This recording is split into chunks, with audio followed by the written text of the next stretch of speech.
The snow had started falling 3 days before Beatrice Preston arrived at the winter camp outside Independence, Missouri.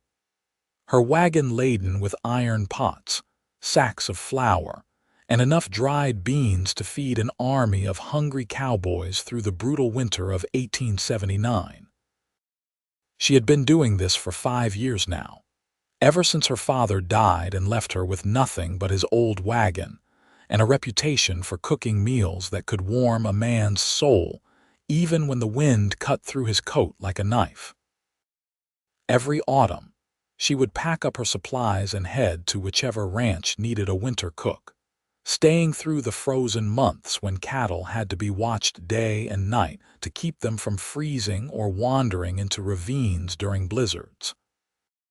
The pay was decent, and more importantly, it kept her fed and housed when most women in her position would have been forced into marriage or worse.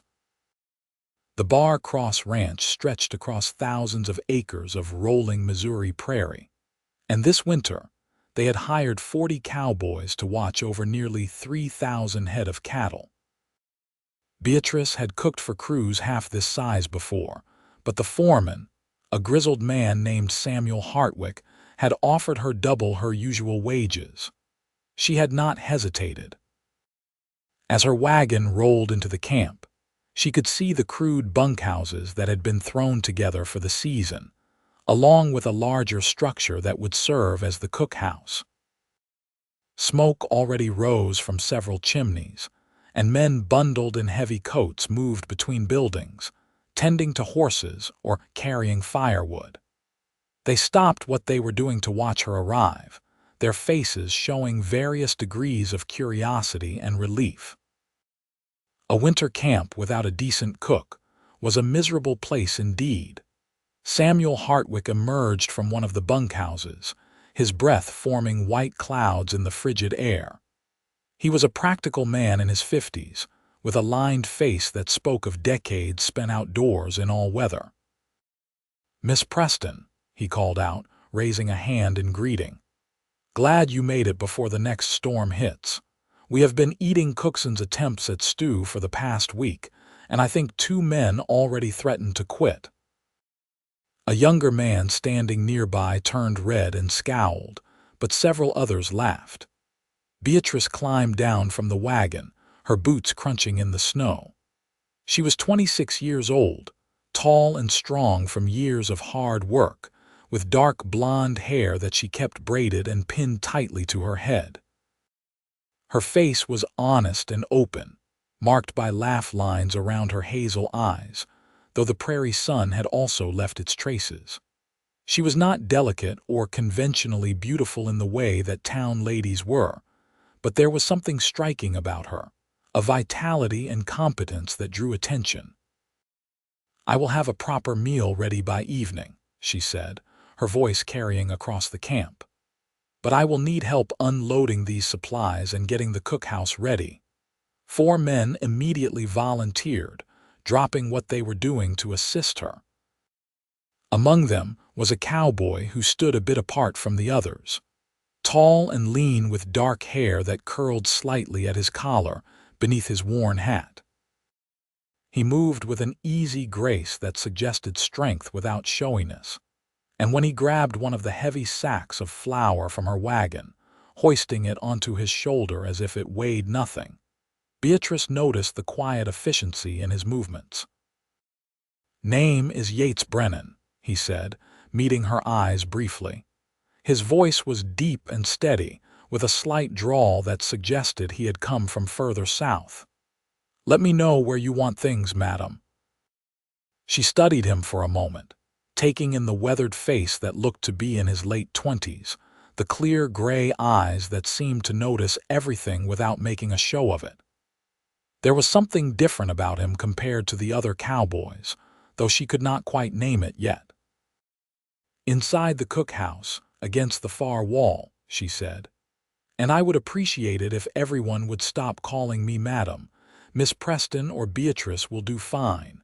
The corner of his mouth twitched in what might have been the beginning of a smile. "Yes, Miss Preston."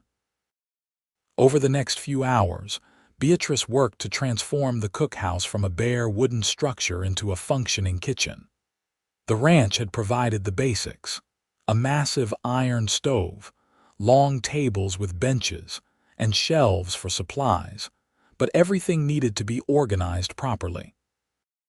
She sent men to fetch more firewood, to bring buckets of fresh snow that she could melt for cooking water, to arrange the tables so that men could eat in shifts without crowding. Yates Brennan kept returning to help even after the initial unloading was done. He did not speak much, but he seemed to anticipate what she needed before she asked. When she struggled to get the stubborn stove to draw properly, he examined the flue and cleared out an obstruction. When she needed the heavy cast iron pots moved, he was there. Unlike some of the other cowboys who helped with one eye on the clock, eager to get back to their own concerns, Yates seemed content to stay and work.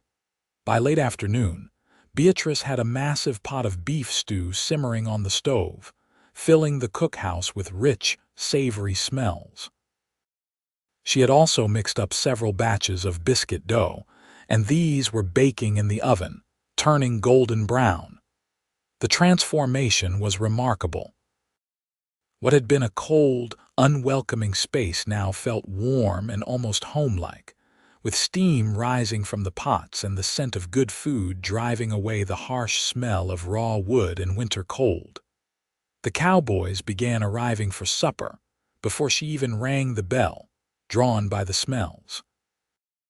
They came in stomping their boots and pulling off their gloves, bringing with them the smell of horses and cattle and cold air.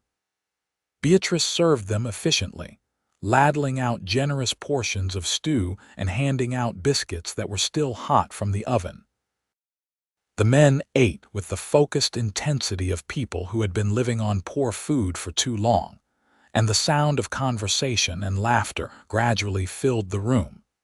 She noticed Yates Brennan waiting until most of the other men had been served before he came forward with his plate. When she filled it, he met her eyes and said quietly, "Thank you.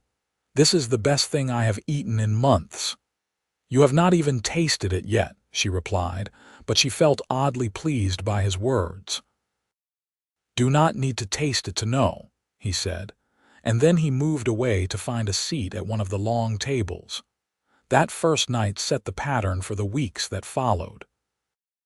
Beatrice rose before dawn each morning to start breakfast, feeding the men before they headed out into the brutal cold to tend the cattle. She cooked massive quantities of food, understanding that men who worked outside all day in winter needed fuel to keep their bodies warm. Breakfast was usually eggs, bacon, and hot cakes with molasses. Dinner, served in the middle of the day, might be roasted meat with potatoes and turnips. Supper was often stew or beans with cornbread, something hearty that could simmer all afternoon while she prepared other things. The work was exhausting and never-ending. When she was not actively cooking, she was preparing ingredients, baking bread, making pies when supplies allowed, or cleaning the endless piles of dishes. The heat from the stove kept the cookhouse warm, but it also meant she was often sweating even while snow piled up outside. Her hands grew rough and red from constant washing and work, and she fell into bed each night too tired to dream. But there was satisfaction in it too.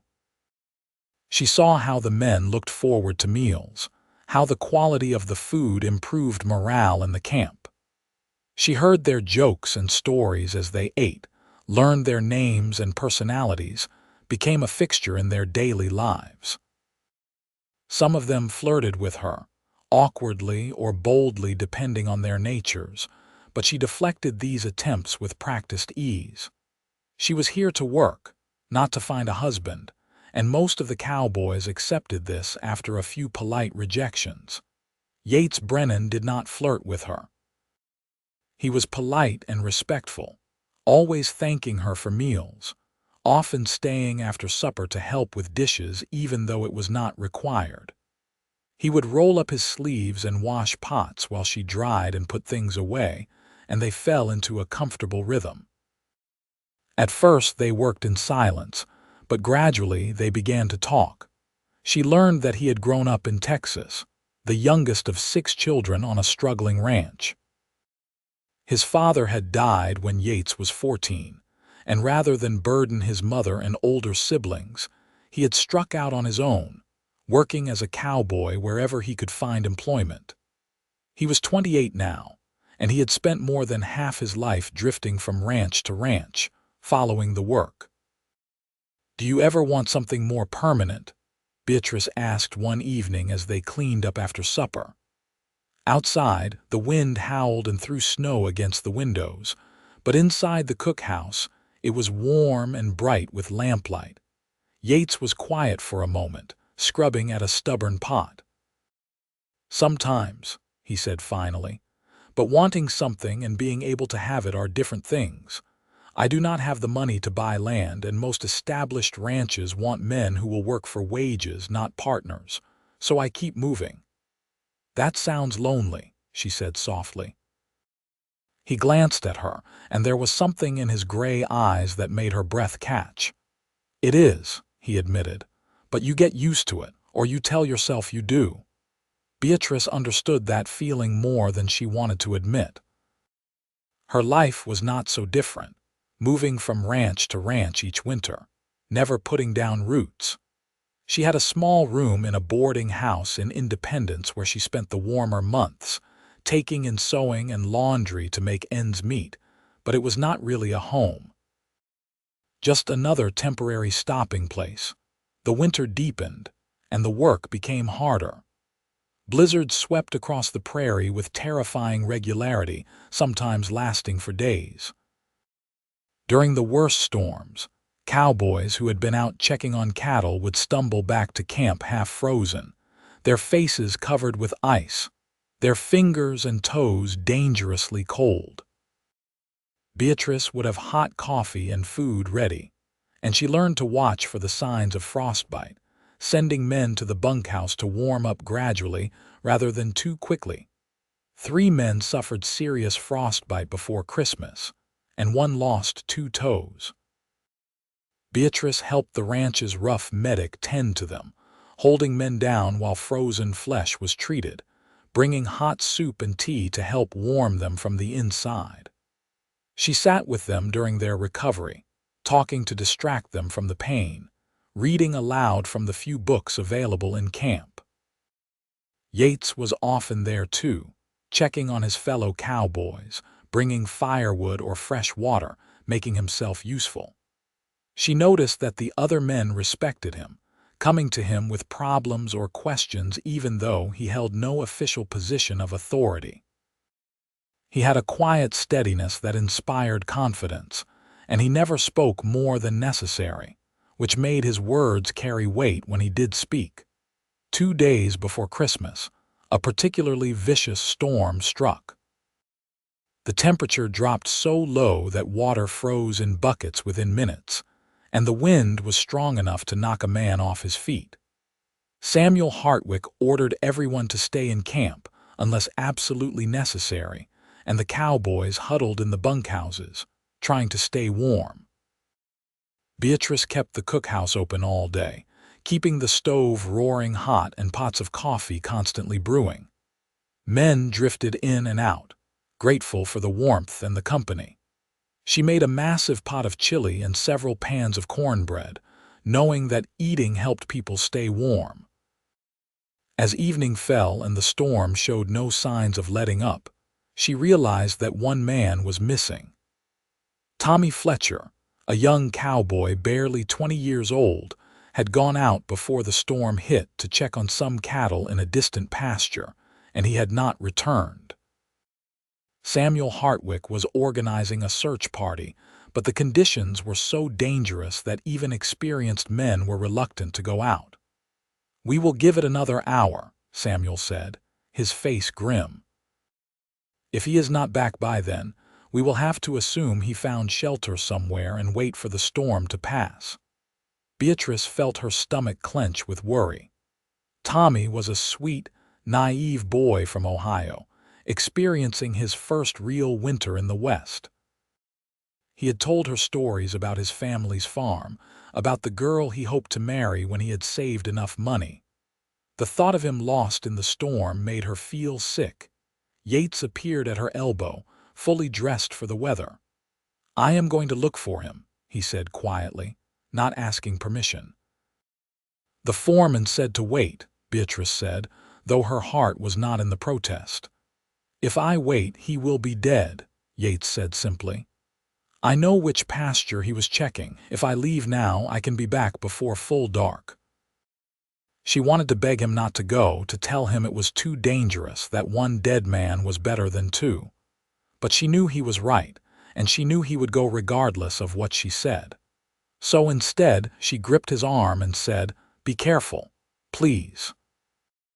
His hand covered hers briefly, warm and solid even through his glove. "I will be back," he said, and then he was gone, disappearing into the white hell of the storm. The next 2 hours were the longest of Beatrice's life. She kept herself busy, making more food that nobody wanted, cleaning things that were already clean, anything to keep from thinking about Yates out in the storm. The other cowboys sat around the tables, talking in low voices, occasionally going to the window to peer uselessly into the white darkness. When the door finally burst open, bringing with it a blast of snow and freezing air, Beatrice spun around so fast she nearly dropped the pot she was holding. Yates staggered in, supporting Tommy Fletcher, who looked more dead than alive. Both men were covered in ice and snow, and Yates's face was dangerously pale beneath the frost. Several men rushed forward to help, taking Tommy's weight and carrying him to the stove. Beatrice grabbed Yates's arm and guided him to a chair, her hands shaking with relief. "You found him," she said, her voice unsteady. "He had fallen off his horse and broken his ankle," Yates said through chattering teeth. "He was trying to crawl back to camp. Another hour and he would have frozen to death." She brought him hot coffee and made him drink it slowly, watching as color gradually returned to his face. His hands were so cold that he could barely hold the cup, so she wrapped her own hands around his, helping him. Around them, the other men were tending to Tommy, removing his frozen clothes and wrapping him in blankets, but Beatrice barely noticed. All her attention was focused on Yates, on the visible signs of warmth returning to his body. "You could have died," she whispered, and to her horror she felt tears burning in her eyes. Yates looked at her and something shifted in his expression. "But I did not," he said softly. "I am right here." She realized she was still holding his hands, that her face was very close to his. Slowly, carefully, she pulled back, suddenly aware that several men were watching them with open interest. "I should check on Tommy," she said, rising to her feet on unsteady legs. Tommy Fletcher survived, though he lost 3 toes to frostbite and his ankle took weeks to heal properly. The story of Yates's rescue spread through the camp, and men who had already respected him now looked at him with something approaching awe. Samuel Hartwick offered him a position as assistant foreman, but Yates turned it down, saying he was content with regular cowboy work. Christmas came and went quietly. Beatrice made a special meal, roasting several chickens and making dried apple pies with the last of her preserved fruit. The men pooled their money to buy her a gift, a beautiful warm shawl in deep blue wool, and she was surprised to find herself genuinely moved by the gesture. She had not expected to feel connected to these men, but somehow over the course of the winter, they had become something like a rough family. Yates gave her a separate gift, a small carved wooden figure of a horse. "I made it during the long nights," he said, seeming almost embarrassed. "I know it is not much," but she loved it, loved the smooth grain of the wood and the careful detail in the carving. She could imagine him working on it by lamplight in the bunkhouse, his large hands somehow creating something so delicate.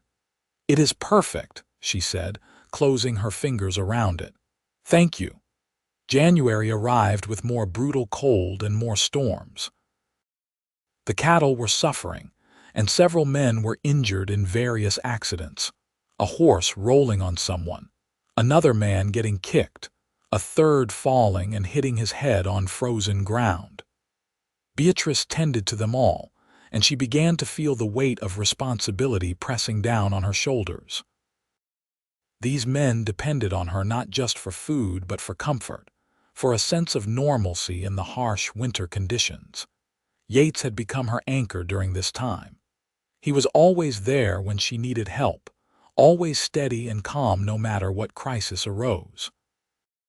They had fallen into a pattern of spending time together after supper, talking while they cleaned or simply sitting in comfortable silence, drinking coffee while the wind howled outside. She found herself looking forward to these moments more than anything else in her day, and the realization frightened her. She had told herself she would not form attachments. Cowboys were transient by nature, here one season and gone the next. Getting emotionally involved would only lead to heartbreak when spring came and everyone scattered to new jobs. But Yates was different. Or perhaps it was her feelings that were different, deepening into something she had not expected and did not quite know how to handle. One evening in late January, after the last of the men had left the cookhouse and they were alone washing dishes, Yates said quietly, "Can I ask you something?" "Of course," Beatrice replied, drying a plate. "Why do you do this? Cooking in winter camps, moving from place to place. You are skilled enough that you could work in a restaurant in town or even open your own boarding house." She was quiet for a moment, considering her answer. "My father was a cowboy," she said finally. "He died when I was 21 and he left me with nothing but his wagon and his debts. I could have tried to find work in town, but those jobs pay poorly and the men who hire you often expect more than just work, if you understand my meaning. This way, I make good money. I am treated with respect and I am my own boss. It is not perfect, but it is mine." Yates nodded slowly, understanding in his eyes. "You are one of the strongest people I have ever met," he said. "I hope you know that." The sincerity in his voice made her chest tighten. "You are not so weak yourself," she said, trying to keep her tone light. "Riding out into a blizzard to save someone takes courage."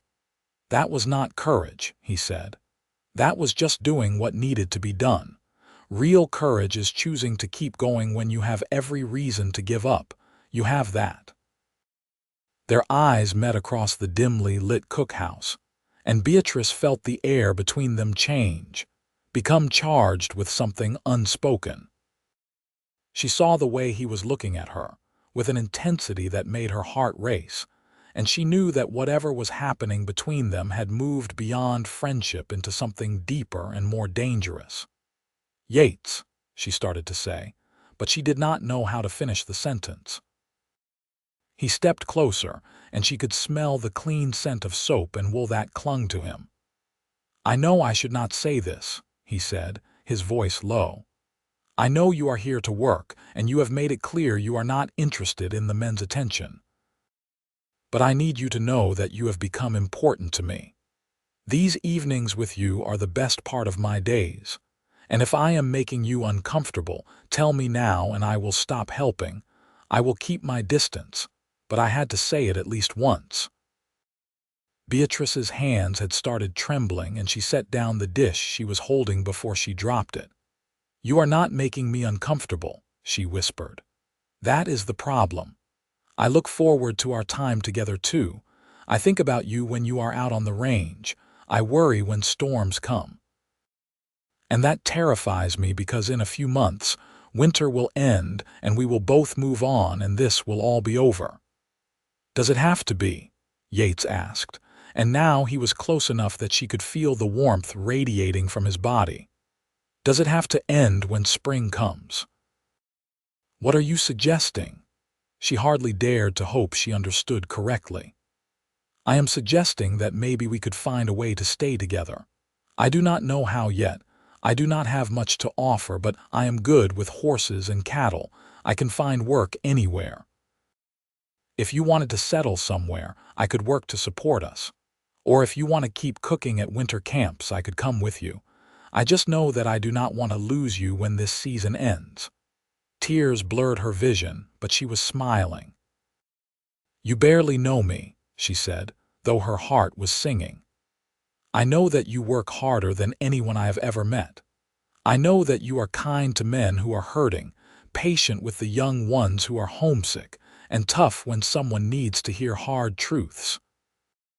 I know that you make the best biscuits in Missouri, and that you hum while you cook when you think nobody is listening. I know that your real smile, not the polite one you give everyone, is the most beautiful thing I have ever seen. And I know that I have never felt about anyone the way I feel about you." Beatrice felt something break open inside her chest, some barrier she had built to protect herself from caring too much. "I am scared," she admitted. "I have been on my own for 5 years. I do not know how to trust someone else with my future." "You do not have to trust me with all of it at once," Yates said gently. "We can start small. Maybe we could write to each other after the season ends. Maybe we could meet in Independence in the fall and talk about what comes next. We do not have to figure everything out tonight. And if we are wrong, if this feeling fades when we are not spending every day together, then at least we tried," he said. "But Beatrice, I do not think it will fade. I think this is real." She looked up at him, at the honest gray eyes and the strong, weathered face, and she felt the last of her resistance crumble. "I think so too," she whispered. He reached out and cupped her face gently in his hand, his thumb brushing her cheek. "Can I kiss you?" he asked, and the fact that he asked, that he gave her the choice, made her love him a little more. "Yes," she breathed, and then his lips were on hers, gentle and sweet and full of promise. The kiss did not last long, both of them too aware that someone could walk in at any moment, but it was enough. When they pulled apart, they were both smiling, and Beatrice felt lighter than she had in years. The future was uncertain, but for the first time it felt full of possibility rather than just more of the same endless winters. They tried to be discreet after that, but it was impossible to completely hide the change between them. The other cowboys noticed the way Yates looked at Beatrice, the way she smiled when he entered the cookhouse. There was some good-natured teasing, but most of the men seemed genuinely happy for them. Even Samuel Hartwick pulled Beatrice aside one day to say gruffly that Yates was a good man, and she could do far worse. February brought slightly warmer temperatures, though winter was far from over. The cattle had survived the worst of the cold, and spirits in the camp lifted as men began to think about spring. Beatrice and Yates continued to spend their evenings together, and they began to make tentative plans. She told him about her room in Independence, about how she had been saving money with the vague idea of maybe opening a small restaurant someday. He told her about his dream of having his own small ranch, nothing huge, just enough land for a few dozen cattle and some horses. "We could combine our savings," Beatrice said one evening as they sat at the empty cookhouse table, nursing cups of coffee. "It would not be enough for a ranch, but maybe enough for a down payment on some land. You could work with cattle and I could take in cooking jobs or sell baked goods in town." Yates's eyes lit up. "You would do that, share your savings. Beatrice, you worked hard for that money. And I would rather invest it in our future than let it sit in a bank," she said firmly. "But only if this is what you want.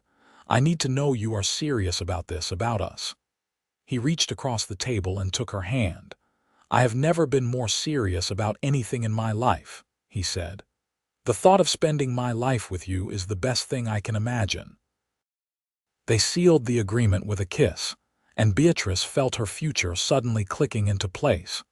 It would not be easy, starting a life together with limited resources, but she was used to hard work, and having Yates beside her would make all the difference. March arrived with the first real hints of spring. The snow began to melt, creating muddy rivers that made everything more difficult. The cattle grew restless, ready to move to better grazing land. Samuel Hartwick announced that the winter camp would close in 2 weeks, and the men would be paid and released to find new jobs. Beatrice should have been happy, but instead she felt a growing anxiety. 2 weeks seemed both too long and not long enough. She and Yates had made plans, but plans and reality were different things. What if something went wrong? What if he changed his mind once they were back in town and he saw other possibilities? Yates seemed to sense her worry because he found opportunities to reassure her. Little touches when they passed each other, quiet words of affirmation, small gifts like wildflowers he found on the range. He told her stories about the house they would build together someday, described the land he hoped to find, painted pictures of their future that made her heart ache with longing. 1 week before camp was set to close, disaster struck. A group of rustlers tried to steal a portion of the herd in the middle of the night. The alarm was raised, and cowboys poured out of the bunkhouses with rifles, ready to defend the ranch's property. There was a brief, intense gunfight in the darkness, with muzzle flashes lighting up the night and bullets whining through the air. Beatrice stood in the doorway of the cookhouse, her heart pounding with fear, trying to see what was happening. She could hear men shouting, horses screaming, the crack of gunfire. It lasted perhaps 10 minutes, though it felt like hours, and then suddenly it was over. The rustlers fled, leaving behind 2 of their own who were wounded and quickly captured.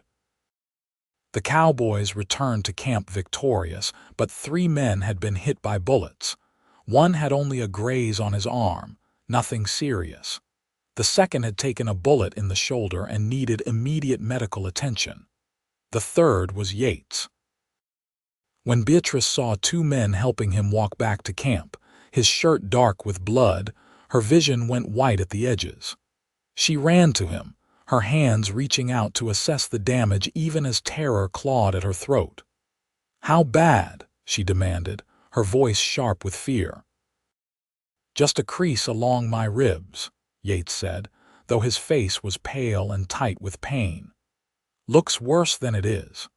But when they got him into the lamplight and removed his shirt, Beatrice could see the angry wound cutting across his left side. The bullet had indeed just grazed him, but it was deep enough that blood flowed freely, and the area around it was already swelling.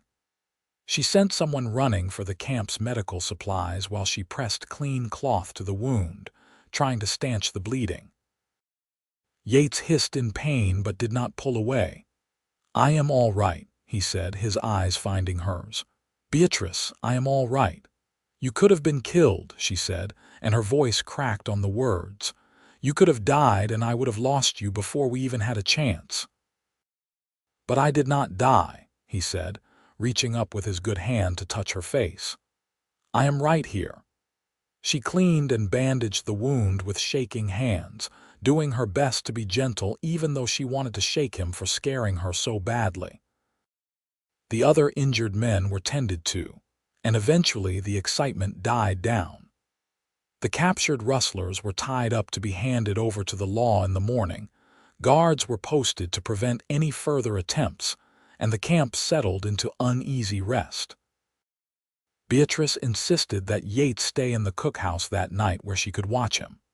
She made up a bed for him near the stove and spent the night checking on him, making sure fever did not set in, bringing him water when he woke thirsty from blood loss. In the darkest hours before dawn, as she sat beside him listening to his breathing, she realized just how deeply she had fallen in love with this man. The thought of losing him was unbearable.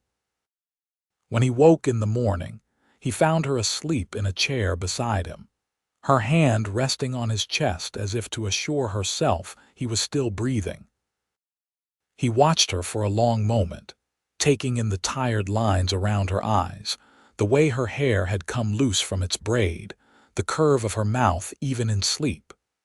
She was everything he had never known he wanted, and he had come so close to losing her without ever really having her.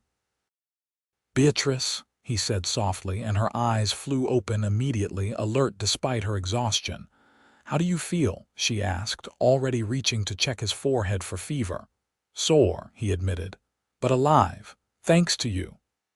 "I barely did anything. The bullet missed anything vital." "That is not what I meant." He caught her hand and held it. "I meant thanks to you I have something to live for. Before this winter I was just existing, moving from job to job without any real purpose. You changed that. You made me want a future." Tears welled in her eyes. "Do not talk like that." "You are going to be fine." "I know I am. But I needed to say it anyway. Beatrice Preston, I love you. I should have said it weeks ago, but I was afraid of pushing too hard. But life is too short and too uncertain not to say the important things. I love you, and I want to spend the rest of my life proving it to you." She leaned forward and kissed him, tasting salt from her tears and not caring. "I love you too," she whispered against his lips. "I love you so much it terrifies me." "Then let us be terrified together," he said, smiling despite the pain in his side. Over the next few days, Yates healed quickly thanks to his youth and strength and Beatrice's careful nursing. The wound was painful but not serious, and within a few days he was back on his feet, though she insisted he take it easy. The camp continued preparations for closing, with men beginning to pack their few belongings and make plans for where they would go next. Beatrice and Yates spent every possible moment together, refining their plans. They would both return to independence, find a justice of the peace to marry them, and then start looking for land they could afford. Yates had already written to one of his brothers in Texas, asking about opportunities there. Beatrice had begun mentally cataloging what supplies they would need for their new life. On the second to last day of camp, Samuel Hartwick approached them as they were walking back from checking on the cattle. "I have a proposition for you both," he said without preamble. The owner of the Bar Cross, Mr. Edward Collins, was impressed by how this winter went. He wants to establish a permanent line camp for winter operations, and he needs people to run it. He is offering the job to you both if you are interested. Beatrice and Yates exchanged glances. "What would it entail?" Yates asked carefully. "You would live here year-round," Samuel explained. "Keep the buildings maintained, watch over a smaller herd through the winter, hire and manage a crew of seasonal cowboys. Beatrice would cook for the crew like she did this year. The pay would be steady, and Collins is willing to throw in a small parcel of land where you could build your own house, separate from the camp. 20 acres, good grazing land. It would be yours as long as you work for the ranch." Beatrice felt her heart start to race. It was more than they had dared hope for, a real home, steady work, land of their own. She looked at Yates and saw her own excitement reflected in his eyes. "Could we have some time to discuss it?" Yates asked, though his tone suggested he already knew what their answer would be. "Take until tomorrow morning," Samuel said, "but Collins wants an answer before we break camp." That night, Beatrice and Yates sat in the empty cookhouse and talked through every aspect of the offer. It was not perfect. They would still be working for someone else rather than being truly independent. They would be isolated for much of the year, miles from town. The work would be hard and unending, but it also offered stability, something neither of them had known in years. It offered a real home, a place to put down roots, and 20 acres of their own land was more than they could have afforded to buy outright for years. "What do you think?" Yates asked, watching her face. "I think it is a gift," Beatrice said slowly. A chance to have the life we want faster than we ever could have managed on our own. But I want to make sure you are not giving up your dream of having your own ranch. Dreams change, Yates said. Or maybe they just become clearer. What I really want is not a ranch. It is a home with you. This offers us that. And who knows? Maybe in 10 years, after we have saved more money and built up experience, we can buy our own place. But for now, this seems like exactly what we need. Then I think we should say yes, Beatrice said, and the smile that spread across her face was radiant. They gave Samuel their answer the next morning, and he seemed genuinely pleased. I thought you would say yes, he said. You two are good for each other. Anyone can see that. I will let Collins know and we will work out the details, but plan on staying here when the rest of us leave. The ranch will send supplies and support to get you set up properly. The day the camp officially closed was bittersweet. Beatrice had grown fond of many of the cowboys over the long winter, and saying goodbye was harder than she had expected. Men shook Yates's hand and wished him well, and several hugged Beatrice despite her protests, thanking her for keeping them fed and sane through the cold months. Tommy Fletcher, the young man Yates had rescued, was particularly emotional. You saved my life, he said to Yates, gripping his hand hard. I will never forget that, and Miss Beatrice, you were like a mother to all of us. I hope you will be very happy together. Thank you, Tommy, Beatrice said, hugging him. Stay safe and write to your sweetheart. A good woman is worth holding on to. By evening, the camp was empty except for Beatrice and Yates. They stood together in the doorway of the cookhouse, watching the last wagon disappear down the muddy road. The silence was profound after months of constant noise and activity. Are you having second thoughts? Yates asked quietly. Not even a little, Beatrice said, leaning into his side. This is exactly where I want to be. They spent the next 2 weeks preparing for their new life. A wagon arrived from the main ranch with supplies and materials, including lumber for building a small house on their 20 acres. Yates threw himself into construction with the help of 2 ranch hands who had been sent to assist. Beatrice focused on deep cleaning the cookhouse and organizing supplies for the next winter season.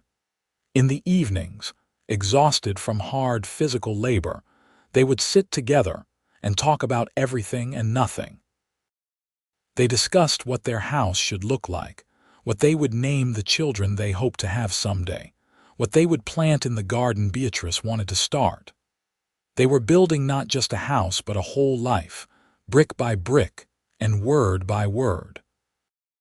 One evening in early April, with the house about half finished and spring fully arrived, Yates said suddenly, "We should get married." Beatrice looked up from the sewing she was doing. "We discussed that. We will go into Independence next month and find a justice of the peace." "No, I mean we should get married now. We are already living like we are married, already building our future together. I do not want to wait any more." He stood and came to kneel beside her chair. "Beatrice Preston, will you marry me properly? Let me do this right." She set aside her sewing, her eyes shining.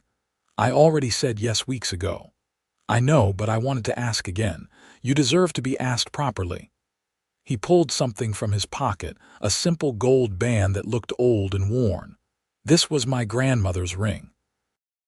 My mother sent it to me years ago, said I should give it to the woman I wanted to marry. I want you to have it." Beatrice took the ring with shaking hands, turning it to catch the lamplight. It was plain but beautiful in its simplicity, the gold warm and smooth from years of wear. "It is perfect," she whispered. "But how will we get married out here? The nearest church is 20 miles away." Samuel mentioned that one of the ranch hands who is helping with construction is actually a retired preacher. He could perform the ceremony if we wanted. It would not be fancy, but it would be legal and binding. "I do not need fancy," Beatrice said, sliding the ring onto her finger. It fit perfectly, as if it had been made for her. "I just need you." They were married 3 days later in front of the half-finished house, with the two ranch hands serving as witnesses. The retired preacher, a weathered man named Jacob Morrison, conducted a simple but moving ceremony. Beatrice wore her best dress, a practical dark blue calico that she had carefully pressed for the occasion. Yates had shaved and trimmed his hair, and he wore a clean shirt that Beatrice had mended for him. There were no flowers, no music, no gathered family or friends. But as they stood hand in hand in the spring sunshine and pledged themselves to each other, Beatrice felt that it was the most perfect wedding imaginable. When Yates kissed her as his wife, she felt the rightness of it in her bones. That night, they consummated their marriage in Yates's small room in the bunkhouse, the house not yet ready for occupation. It was tender and sweet and occasionally awkward as they learned each other's bodies, but it was theirs. Afterward, lying wrapped in each other's arms, Beatrice felt a contentment she had never known before. "I love you, Mrs. Brennan," Yates murmured against her hair. "I love you too, Mr. Brennan," she replied, smiling in the darkness. The weeks that followed were a blur of hard work and deep happiness. The house was completed by early May, a simple but sturdy 4-room structure with a good stove, real glass windows, and a covered porch. It sat on a slight rise with a view across the prairie, and Beatrice fell in love with it immediately. They moved in their few possessions, which looked pitifully small in the empty rooms. But Beatrice was undaunted. She had a sewing machine that had belonged to her mother, and she began making curtains and quilts to brighten the space. Yates built furniture in the evenings, rough but functional pieces that would serve them well. Slowly, the house began to feel like a home. In late May, they made a trip into Independence to purchase supplies and let people know they had married. Several of Beatrice's friends from her boarding house days were surprised but happy for her, and she enjoyed showing off her ring and telling edited versions of how she and Yates had met. They purchased seeds for the garden, chickens to provide eggs, and a young milk cow. Their little homestead was taking shape. Summer arrived with warm winds and long days. Yates worked for the ranch, tending cattle and maintaining the camp buildings, while Beatrice focused on their home. She planted a large garden with vegetables and herbs, tended her chickens, learned to milk the cow they had named Buttercup. In the evenings, she and Yates would sit on their porch and watch the sunset, talking about their day, making plans for the future. In August, Beatrice realized she was pregnant. She had suspected for a few weeks but had not said anything, wanting to be sure. When she finally told Yates, he picked her up and spun her around, laughing with pure joy, before quickly setting her down again and apologizing for being too rough. "We are going to have a baby," he kept saying, as if he could not quite believe it. "Beatrice, we are going to be parents." "I know," she said, laughing at his excitement. "Are you ready for that?" "Absolutely not," he said honestly, "but I cannot wait anyway." The pregnancy progressed smoothly through the fall. As winter approached, Beatrice and Yates prepared for the return of the seasonal cowboys. This time, everything was organized and ready. The cookhouse was fully stocked, the bunkhouses were in good repair, and Beatrice had spent months preserving and preparing food. When the cowboys arrived in early November, many were familiar faces from the previous winter. They were delighted to see that Beatrice and Yates had married, and they treated the news of the coming baby with genuine enthusiasm. The camp quickly fell into familiar rhythms, but this year felt different to Beatrice. She was not just the hired cook anymore. She was the wife of the assistant foreman, a permanent fixture, someone with real standing in the community. Yates was protective of her as her pregnancy advanced, trying to limit how much heavy work she did. But Beatrice insisted on maintaining her responsibilities. She was strong and healthy, and she refused to be treated like an invalid. Still, she appreciated his concern, and she learned to accept help when it was offered. The baby was born in late March, during a late snowstorm that swept across the prairie with unexpected fury. Beatrice's labor started in the afternoon, and within hours it was clear she would deliver that night. Yates sent one of the cowboys racing to town for the doctor, but the storm made travel nearly impossible. A cowboy named Henry Barnes, who had grown up on a farm and helped deliver calves and foals, ended up assisting with the birth.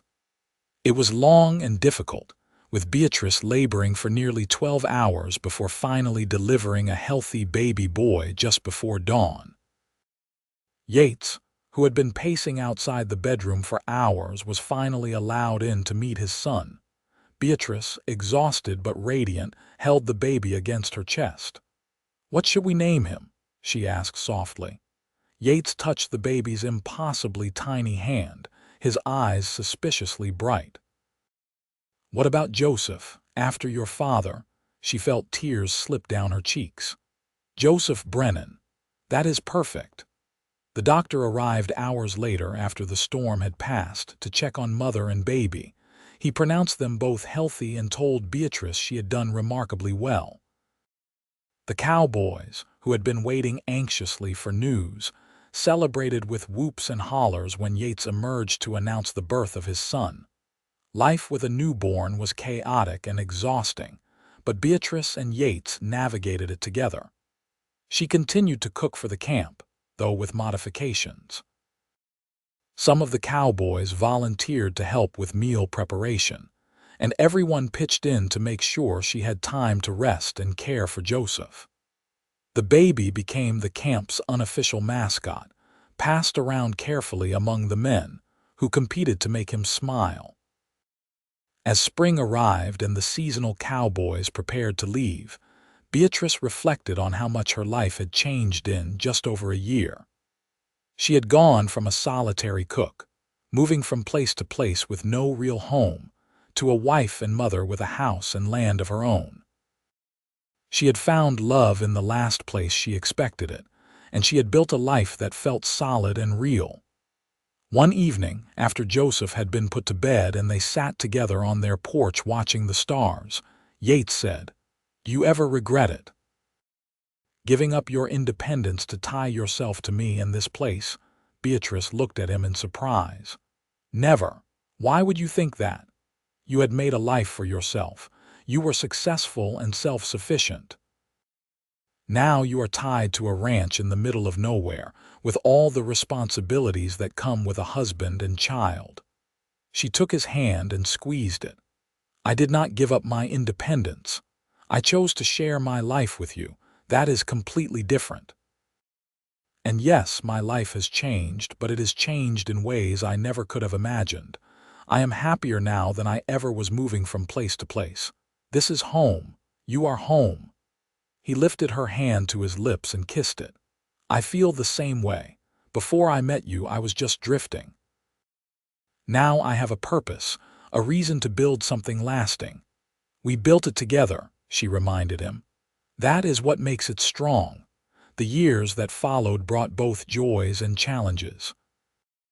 Beatrice and Yates had two more children, a daughter named Sarah, born in 1882, and another son, Daniel, born in 1884. The little house grew crowded, so Yates spent 2 summers building an addition, creating more bedrooms and a larger kitchen. Their arrangement with the Bar Cross Ranch continued to work well. Yates became the full foreman for winter operations, managing larger crews as the ranch expanded. Beatrice's reputation as an excellent cook spread, and cowboys specifically requested to be assigned to the Bar Cross winter camp because they knew they would be well fed. As the children grew, they became part of the operation.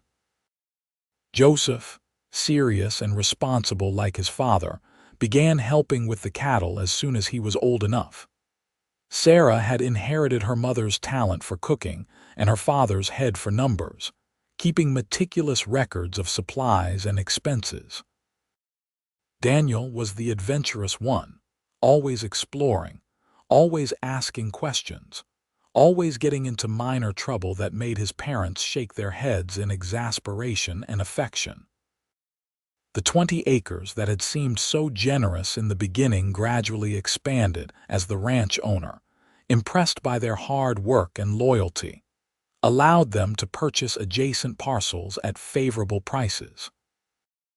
By 1890, Beatrice and Yates owned nearly 80 acres of their own, with a small but thriving herd of cattle and several good horses. They never became wealthy, but they prospered in the ways that mattered. Their children were healthy and happy. Their home was filled with love and laughter. They had friends in the community and respect from their peers. And through it all, their love for each other only deepened. On their 10th wedding anniversary, Yates surprised Beatrice with a gift. He had commissioned a sign for their ranch, and he installed it on the gate leading to their property. It read "The Brennan Place" in bold letters, with a smaller inscription underneath, "Built on love and hard work." Beatrice cried when she saw it, happy tears that she did not try to hide. "It is perfect," she said, hugging him tightly, "just like our life together." "Not perfect," Yates corrected gently, "but ours. That is what matters."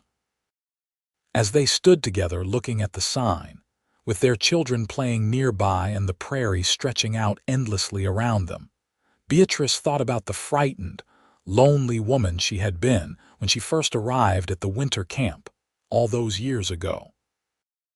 That woman could never have imagined this life, this abundance of love and belonging. She had been cooking for cowboys each winter, moving from place to place, never putting down roots. And then one cowboy had looked at her with honest gray eyes and said, in his own way, that he could not let another season pass without her. He had seen not just the cook who fed him, but the woman beneath, strong and capable and worth loving. And in choosing to love her, he had given her the greatest gift possible, a place to belong. The afternoon light slanted golden across their land, illuminating the house they had built, the garden Beatrice had planted, the corrals where their horses grazed. In the distance, cattle dotted the hillsides, and smoke rose from the chimney of their home. It was a scene of peaceful prosperity, earned through years of hard work and sustained by love. Yates wrapped his arm around Beatrice's shoulders, and she leaned into his solid warmth, still finding comfort there after all these years. Their children's laughter rang out across the yard as Joseph helped Sarah saddle her pony while Daniel climbed the fence, pretending to be a famous outlaw. "Do you remember the night of that first blizzard?" Beatrice asked quietly. "When you stayed to help me in the cookhouse? I remember thinking you were the most capable person I had ever met," Yates said, "and that your hands looked cold. I wanted to warm them." She smiled at the memory. "I was terrified of you all at first, 40 rough cowboys and me. I thought it would be the longest winter of my life. And instead it was the winter that changed everything." She turned to look up at him, this man who had become her entire world. "The winter I found you." He kissed her forehead tenderly. "I was the one who found you, or maybe we found each other at exactly the right moment. Maybe that is how it works," Beatrice mused. "You think you are just surviving, just getting through another season, and then suddenly someone sees you, really sees you, and everything changes." Joseph called out then, asking if they could ride out to check the cattle before supper. Yates called back that they could, and the 3 children raced toward the barn to saddle their horses, their excitement palpable. "We should probably go with them," Beatrice said, though she made no move to leave the circle of Yates's arms. "In a minute," he said. "Let me just stand here with my wife for a moment and appreciate what we have built." So they stood together in the golden light. Two people who had found each other in the harsh beauty of a Missouri winter, who had chosen to build a life together despite uncertainty and fear, who had created something lasting and true. Around them, their land stretched fertile and peaceful, their children's voices rang with joy, and their home waited warm and welcoming. It was not the life either of them had imagined in their lonely years of drifting. It was infinitely better. Because they had found not just love but partnership, not just romance but deep friendship, not just passion but the steady comfort of being truly known and truly accepted. The seasons would continue to turn, bringing both joys and sorrows as all lives must. There would be hard winters and bountiful summers, years of plenty and years of struggle. But through it all, they would face everything together, anchored by the love that had begun in a winter camp cookhouse and had grown into something unshakable.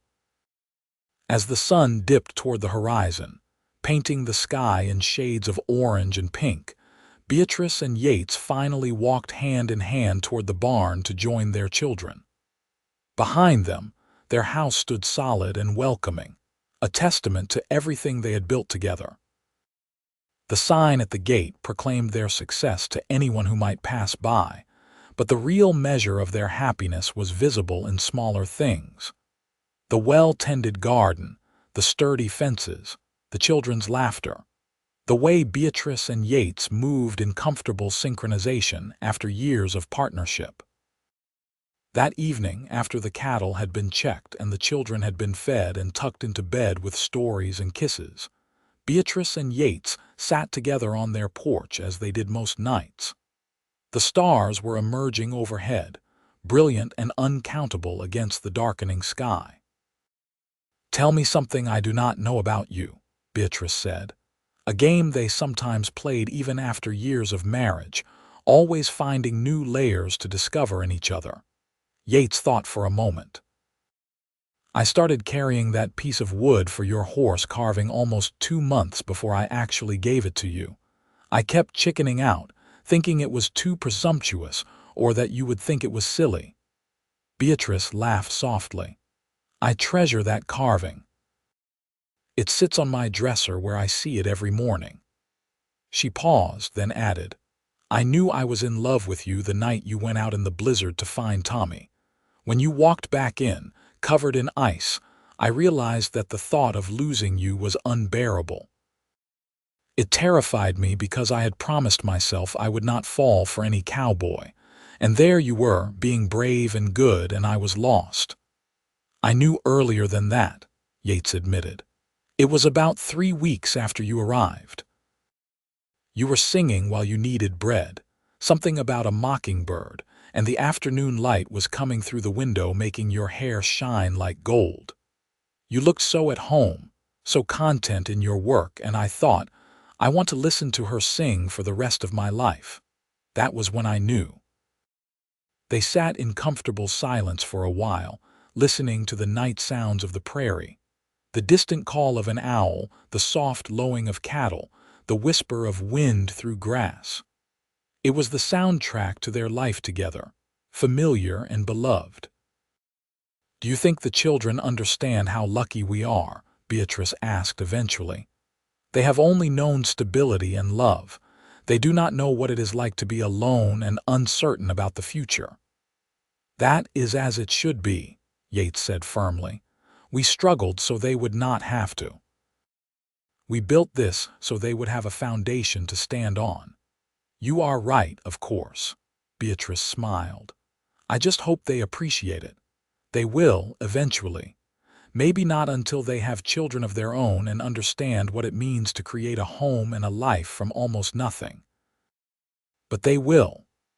As spring fully took hold and their 11th year of marriage began, Beatrice found herself reflecting often on the journey that had brought her to this place. She thought about the young woman she had been, made hard by necessity, closed off to protect herself from hurt. She thought about the risk she had taken in opening her heart to Yates, and how that risk had paid off beyond her wildest dreams. Sometimes cowboys from the old winter camp days would pass through the area and stop to visit. They were always amazed at what Beatrice and Yates had built, at the thriving family and successful ranch. Many of them were still drifting, still moving from job to job, and she could see the wistfulness in their eyes when they looked at what she and Yates shared. Tommy Fletcher came by one spring day, now married himself with a baby daughter. He had finally saved enough to buy a small farm in Ohio and was heading back east with his new family. "I wanted to stop and thank you both again," he said as they sat around Beatrice's kitchen table drinking coffee. "You saved my life that night, Yates. But more than that, you both showed me what was possible. Seeing how happy you were together made me brave enough to propose to my Alice. You gave me hope that good things could happen." After Tommy left, continuing his journey east, Beatrice said to Yates, "Do you think we have that effect on people? Do you think our happiness is visible like that?" "I think when two people truly love each other and build something real together, it shows," Yates replied. "People can feel it. It reminds them what they are working toward." The years continued to unfold in patterns of work and rest, challenge and celebration. Joseph grew into a serious young man with his father's steady nature and his mother's compassion. At 18, he took on more and more responsibility for running the ranch, showing natural leadership that made his parents proud.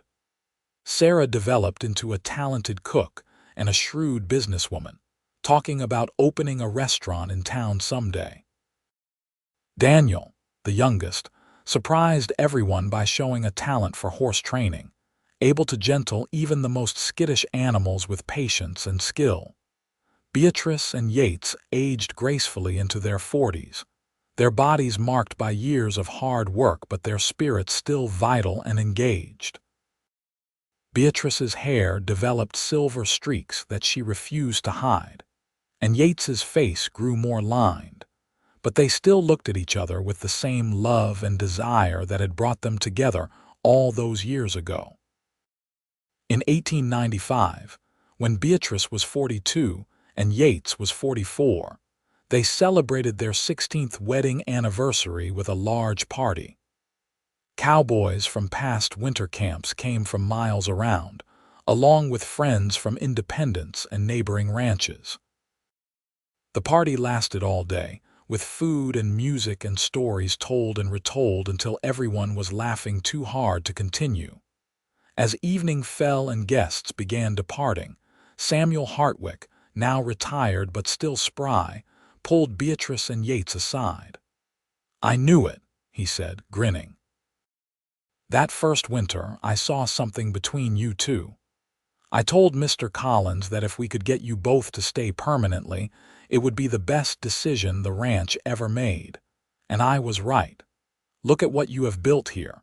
You made this place into something special." "We had good raw material to work with," Yates said diplomatically, but he was smiling. "Maybe so, but it takes special people to see the potential and then actually do the work to realize it," Samuel replied.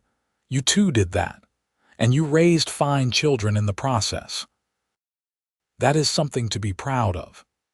After everyone had left and the children had gone to bed, Beatrice and Yates walked through their quiet house, cleaning up the remnants of the party. It had been a wonderful day, surrounded by people they cared about, celebrating a love that had endured and strengthened through 16 years of marriage. 16 years, Beatrice mused, washing dishes at the sink. Sometimes it feels like yesterday, and sometimes it feels like we have been together forever. Yates came up behind her, wrapping his arms around her waist and resting his chin on her shoulder. "Both," he said simply. "It feels like both because it is both. Every day with you is new, but you also feel like home, like you have always been part of me." She turned in his arms to face him, her hands wet with dish water but neither of them caring. "I love you," she said, the simple words carrying the weight of 16 years of partnership and devotion. I love the life we have built. I love who we have become together. If I could go back and give my younger self advice, I would tell her to trust you to take the leap, because it leads to this. I love you too, he said, kissing her softly. And I would tell my younger self to speak up sooner, to not waste time being afraid. But maybe we needed that time. Maybe we needed to be sure. They finished cleaning up the house together, working in the comfortable rhythm of long partnership, each anticipating the other's movements and needs. It was late when they finally went to bed, both exhausted but happy. As they lay together in the darkness, Beatrice's head on Yates's shoulder and his arm around her, she thought about the strange and wonderful path her life had taken. She had set out to be independent, to need no one, to build a life on her own terms, and she had done that in a way. But she had also learned that true strength was not in refusing to need anyone, but in choosing the right person to need, the right person to build with. "What are you thinking about?" Yates asked sleepily, his voice rumbling in his chest beneath her ear. "I am thinking about how I used to believe that asking for help or depending on someone was weakness," she said, "and how wrong I was. Building this life with you has taken more courage and strength than anything I ever did alone." "Partnership is not weakness," Yates agreed. "It is multiplication. 1 + 1 equals more than 2 when the people involved are truly committed." "Look at you doing math in bed," Beatrice teased, and she felt him smile in the darkness. "I learned from the best," he said, squeezing her gently. "Our Sarah gets her head for numbers from you." They drifted off to sleep wrapped around each other, secure in the life they had built and the love that sustained them through everything. Outside, the prairie slept under a blanket of stars, and their cattle rested peacefully in the pastures. It was a moment of perfect contentment, hard-won and deeply appreciated. The following years brought new challenges and changes. Joseph fell in love with a rancher's daughter from a neighboring property, and Beatrice and Yates found themselves planning a wedding. It was a joyous occasion, seeing their eldest son marry a woman who clearly adored him and who fit seamlessly into their family. The young couple built a house on the far edge of the Brennan property, becoming partners in the ranch operation. 2 years later, Sarah announced her intention to open a restaurant in Independence. Beatrice helped her daughter plan and prepare, teaching her advanced cooking techniques and sharing recipes that had been passed down through generations. The restaurant opened in 1899 and was an immediate success, with Sarah's cooking drawing customers from miles around. She met a banker in town who courted her respectfully and persistently, and they married in a small ceremony the following year. Daniel, still the wanderer of the family, spent several years working on different ranches throughout Missouri and Kansas, learning everything he could about horses and cattle. But he always came home for Christmas and important family occasions, and Beatrice and Yates knew that eventually he would settle down. The restlessness was just part of his nature, and they loved him for who he was. As the new century dawned in 1900, Beatrice was 47 and Yates was 49. They had been married for 17 years, and they had built something that would outlast them. The ranch was prosperous and well managed. Their children were happy and successful in their own pursuits. They had friends, respect, and most importantly, each other. One winter evening, as they sat by the fire in their living room, Yates said unexpectedly, "Do you remember what I said that first winter, about how I could not let another season pass without you?" Beatrice looked up from her knitting, surprised by the question. "Of course I remember. That was when everything changed." "I have been thinking about that lately," Yates said. "About how scared I was to say it, how afraid that you would reject me or that I was being presumptuous. But I knew that if I let you walk away at the end of that winter without telling you how I felt, I would regret it for the rest of my life. So I took the risk." "I am glad you did," Beatrice said softly.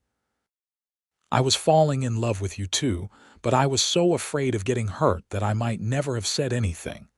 I might have just left at the end of the season and spent the rest of my life wondering what might have been." "That is the thing about love," Yates mused. "It requires courage. Not just to start, but to maintain. To keep choosing each other day after day, year after year, through good times and hard times. To keep saying I love you and meaning it, to keep showing up and doing the work. That takes real bravery." "We have been brave together," Beatrice said, setting aside her knitting to move closer to him on the sofa. "That is what makes us strong. Not that we never struggle or disagree, but that we face everything as partners." Yates pulled her close, and they sat watching the fire dance in the hearth, casting warm light across the room. This house, these walls, had witnessed 17 years of their life together. They had celebrated triumphs here, weathered sorrows, raised their children, and built their dreams. Every corner held memories, every room had stories to tell. "If you could do it all again, would you change anything?" Beatrice asked. Yates considered the question seriously. "I would speak up sooner," he said finally. "I would tell you I loved you weeks before I actually did. Other than that, no. I would not change a single thing, because every choice, every challenge, every moment has brought us here. And here is exactly where I want to be."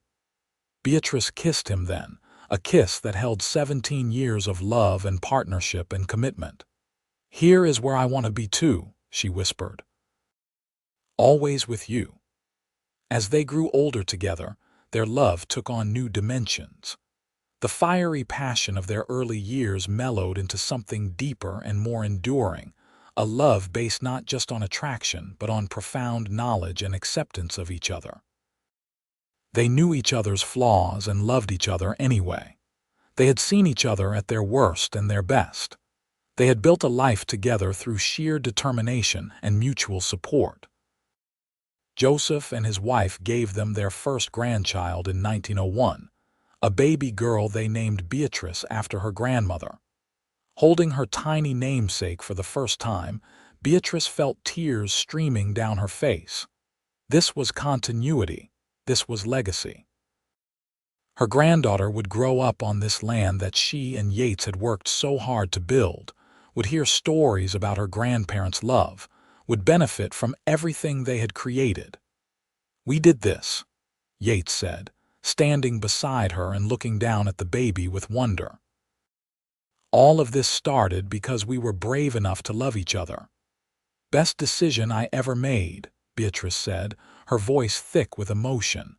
"Taking that risk on you." More grandchildren followed in the coming years. Sarah had twin boys in 1903, and Daniel finally settled down in 1904, marrying a schoolteacher and giving them a grandson the following year. The Brennan family grew and flourished, spreading across the prairie like wildflowers, beautiful and hardy and thriving. As Beatrice and Yates entered their 50s, they gradually stepped back from the day-to-day operations of the ranch, allowing Joseph and his wife to take over more of the management. But they remained active and involved, their wisdom and experience invaluable resources for the younger generation. They had time now for things they had been too busy for in earlier years. Yates taught his grandchildren to ride and rope, passing on skills he had learned over a lifetime of cowboy work. Beatrice taught them to cook and garden, sharing recipes and techniques that connected them to their heritage. Together, they told stories about the old days, about the winter camp where they had met, about the early years of building the ranch, about the challenges they had faced and overcome. The grandchildren loved these stories, begging to hear them again and again. They were particularly fascinated by the tale of how their grandparents had fallen in love, how Yates had rescued Tommy from the blizzard, how he had carved the little wooden horse for Beatrice, how they had been married in front of their half-finished house. "Tell us again about when Grandpa said he could not let another season pass without you," little Beatrice would beg, and her grandmother would smile and comply, never tiring of remembering those precious early days. In 1910, Beatrice and Yates celebrated their 27th wedding anniversary. They were 57 and 59, respectively, their hair thoroughly silver now, their faces deeply lined by sun and wind and laughter. But their love remained vibrant and true, sustained by decades of partnership and mutual devotion. The celebration was a large family affair, with all their children and grandchildren gathering at the ranch. There was food and music and storytelling, much like the party 15 years earlier, but with the next generation now participating fully. The grandchildren performed a play they had written about how their grandparents met, complete with costumes and exaggerated dramatic moments that had everyone roaring with laughter. As the sun set on that perfect day, Beatrice and Yates slipped away from the party to walk alone across their land. They moved more slowly now, their bodies bearing the marks of age and hard use, but they still walked hand in hand as they had for nearly 3 decades. They ended up at the spot where their house had stood all those years ago, before it had been expanded and improved. Yates could still remember standing there with Jacob Morrison, pledging his life to the woman beside him, feeling both terrified and absolutely certain that he was making the right choice. 27 years, Beatrice said, echoing his thoughts. "When we stood here all those years ago, could you have imagined this? All of this?" "I imagined loving you," Yates said. "I imagined working beside you and building a life together, but the reality has been so much richer than anything I could have dreamed. The children, the grandchildren, the success of the ranch, all of it exceeded my wildest hopes." "Mine too," Beatrice agreed. "I thought I would grow old alone, moving from job to job, never having a real home. And instead I got all of this. I got you and our family and this beautiful life. It is more than I ever thought possible." They stood together as the stars began to emerge overhead, the same stars that had witnessed their wedding, that had shone down on countless evenings spent on their porch, that had watched their love grow and deepen through the years. "Thank you," Yates said suddenly. "For what? For taking a chance on me, for saying yes, for building this life with me, for being my partner and my love and my best friend for almost 3 decades, for giving me a home and a family and a reason to get up every morning, for everything." Beatrice turned to him, tears shining in her eyes in the fading light. "Thank you for seeing me, for looking at the winter camp cook and seeing someone worth loving, for being brave enough to tell me how you felt, for keeping your promises and showing up every day and never giving me reason to doubt your love, for being exactly who you are." They kissed then, a sweet, gentle kiss that held the weight of 27 years of marriage and love. Around them, their land stretched peaceful and productive, a testament to everything they had built together. In the distance, they could hear the sounds of their party continuing, their family celebrating the love that had created them all. As they walked back toward the house, arms around each other, Beatrice thought about the young woman she had been when she first arrived at that winter camp so long ago. That woman had been strong but closed off, capable but lonely, independent but isolated. She had built walls around her heart to protect herself from hurt. And then a quiet cowboy with honest gray eyes had seen through those walls to the woman beneath. He had offered not just love but partnership, not just passion but friendship, not just romance but a future built on mutual respect and support. And she had been brave enough to accept, to tear down her walls and risk her heart. It had been the best risk she ever took. Because that choice made in a winter camp 28 years ago had led to all of this. A loving marriage, 3 wonderful children, 8 grandchildren and counting, a successful ranch, and most importantly, a life filled with purpose and meaning and love. They rejoined the party, slipping back into the celebration, surrounded by the family they had created and the love they had nurtured.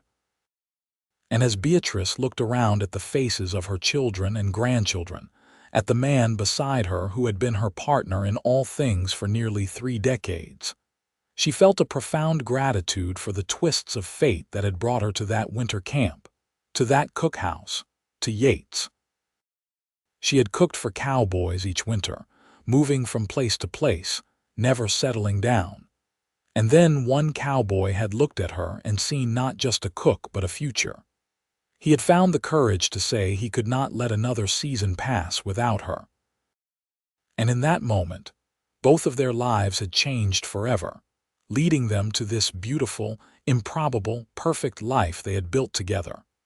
That night, long after the party had ended and their family had departed, Beatrice and Yates lay in their bed in the comfortable darkness. "Tell me we will have many more years," Beatrice whispered. "Tell me this is not ending any time soon." "We will have as many years as we are given," Yates said, holding her close, "and I intend to make every one of them count. I intend to love you just as much on our 50th anniversary as I did on our first. More even, because with every year I know you better and love you deeper." 50 years, Beatrice mused. That would take us to 1932. We would be 80 years old. "Then I will be 80 years old and still in love with you," Yates said firmly. "Nothing will change that. Not time, not age, not anything. You are mine and I am yours for all the years we are blessed to have." And indeed, they were blessed with many more years. They saw their grandchildren grow and their great-grandchildren born. They watched the world change around them as the 20th century brought automobiles and telephones and other marvels. But through all the changes, their love remained constant, a touchstone of stability and devotion in a shifting world.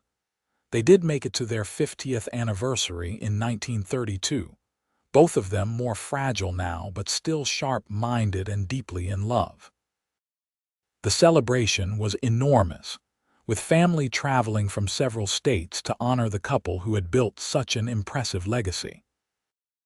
At 84 and 81, Beatrice and Yates were the picture of enduring love, still holding hands, still exchanging affectionate glances, still finishing each other's sentences after 5 decades together.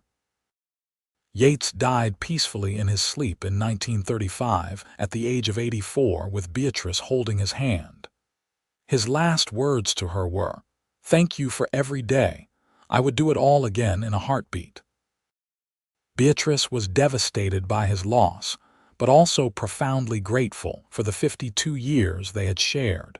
She lived for 3 more years, surrounded by her family, telling stories about Yates and their love to anyone who would listen. She wanted everyone to know about the cowboy who had looked at a winter camp cook and seen his future, who had been brave enough to speak up, who had kept his promises through 5 decades of marriage. When Beatrice died in 1938, at the age of 85, she was buried next to Yates on their beloved land, under a sky full of stars. Their graves were marked with simple stones that read "Together Forever," because even death could not truly separate them. They had been too intertwined, too much a part of each other, for any real division. The Brennan Ranch continued to thrive, passed down through the generations, each one adding their own chapter to the story but never forgetting the foundation that Beatrice and Yates had laid.